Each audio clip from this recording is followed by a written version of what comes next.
Hey guys, welcome back to another movie review from the Movie Vault. This time we're reviewing 30 Minutes or Less, first released August 12th, 2011, directed by Robert Fleischer, starring Jesse Eisenburg, Danny McBride, Aziz Ansari, and Nick Swardson. Quick synopsis. Dwayne and Travis want to open up a full-service tanning salon, but they don't have the money. But Dwayne's dad has a couple $1,000,000. But in order to get that money, they must hire a hitman to kill Dwayne's father so that way they can collect the inheritance. But they don't have the money for the hitman. So what do? They kidnap a delivery pizza man, strap a bomb to him, and have him do the bank robbery for them. Just that simple, right? The question I always answer at the beginning of this review is, have I seen this movie? The answer is yes, but it's very foggy. I can't remember if I've seen it once or twice. I think I've seen it maybe once, maybe when it was in theaters, and once when it came out on DVD. One of the first things though that I always remember whenever I see this movie or when I've heard about this movie was the 30 minutes or less. I was raised in a time when the pizza delivery companies did this across the board. And I remember when they stopped, I think it was just because the drivers were just doing crazy shit so that way they can get the pizzas to the house on time. Because of course, if the pizza didn't make it to the house, the delivery driver was charged the pizza. But yeah, I forgot Dilshad Vadsaria. I probably butchered that name, and I really forgive me for that. Was in this movie. I first saw her in the TV show Greek. She's been in a ton of other TV shows since, and Greek really helped at this time. Helped a lot of the cast members, get to the bigger picture. Feature films, all that. She plays Kate, the love interest to Nick, played by Jesse Eisenburg. And she also plays the sister to Aziz Ansari. I'm sorry, I'm butchering these names, who plays Chet. Now, I do believe the writers of this movie got the idea from the 2003 pizza delivery bomb scenario that happened to Brian Wells, I think was his name, in Erie, Pennsylvania, where the delivery driver went out to a secluded location.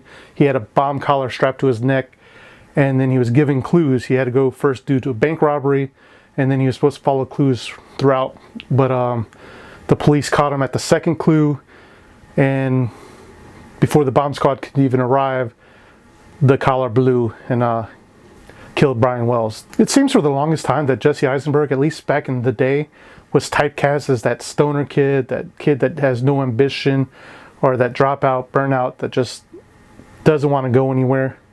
And of course, he plays that role to a key. I think Jesse Eisenburg is what helps make this movie come together. Because in this movie, Jesse plays Nick, who is, a guy that really has no ambition, that's delivering pizzas, living with his best buddy, Chet, played by Aziz Ansari, and who's secretly still in love with Chet's sister, Kate. Nick's best friend is Chet, who is played by Aziz Ansari, who really sticks by Nick through and through. One of the questions I have, because I was thinking about it when I was watching this movie again, is how many people do we know in our life, how many best friends do we know in our life, that if we said, hey, I got a bomb strapped to my chest, I got to rob a bank, I need you to help me, would drop whatever they're doing and stick with you. Yeah, of course, Chet is really kind of that comedic relief kind of person, where he's not really okay with this situation, but he's still there helping his friend.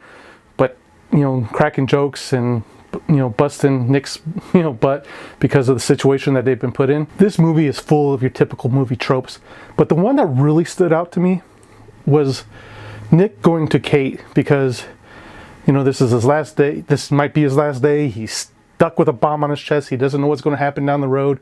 And so, he finally wants to do it. He's going to say, hey, Kate, I love you. I've always loved you. I wish we could be together. And he's doing this because there's a bomb strapped to his chest. One, I've talked to us about it in another movie or another video. Hollywood does this all the time. And if this happens in real life, guys, girls, stop this bullshit. Just tell the person how you feel. Sit them down, tell them how you feel. But of course, when Nick does this, the bad guys are following him around town, making sure he's doing what he's supposed to be doing. And of course, they're going to see Nick going after Kate. And of course, once Nick grows a pair of kahunas and tells Dwayne and Travis, frack off, I'm not doing it anymore, I'm tired of all your BS, I'm doing things by my own way, I'm calling my shots, we're course, what are they going to do? They're going to go after Kate and tell Nick, get in line, or we're going to take, we're going to, kill Kate. Before watching this movie, or before rewatching this movie, I kind of remembered it being funnier than it was. I just don't know if it's just not growing with the times, it's just not holding its comedic value. There are some comedic moments in this movie. Like I said, Chet, he's a great character. He's one of those guys that, he sticks with you no matter what. He's nervous as heck. He doesn't know what to do in these situations, and he's giving you that comedic timing that you want in this movie. Jesse Eisenburg plays that great, down on his luck, not going anywhere delivery driver. That everyday kind of American feeling that you're that minimal wage worker. You don't know what the hell you want to do with your life. But, it doesn't really hold up in my opinion. At least to me. And the way I'm doing these movies, it's either delete it or keep it.